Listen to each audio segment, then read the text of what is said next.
Although we don't really have a system of equations here, we have two variables because you have a car that's traveling at different rates for different amounts of time so that it can travel a total of 200 miles. So for the first part, we have to figure out if it spends 2.5 hours going 35 miles. So we'll insert that right into the spot. We then need to solve for x.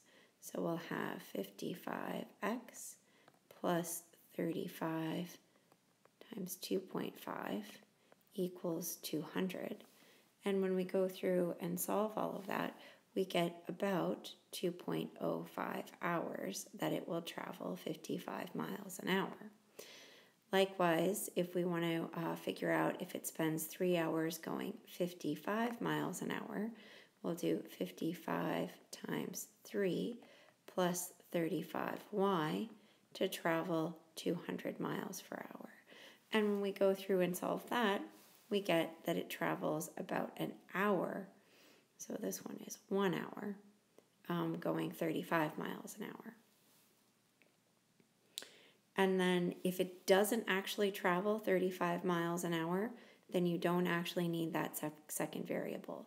So for the last one, you would say 55x equals 200 because it's never traveling 35 miles an hour. It would really be like 35 times y. And then it would be finished traveling that whole distance in 3.64 hours.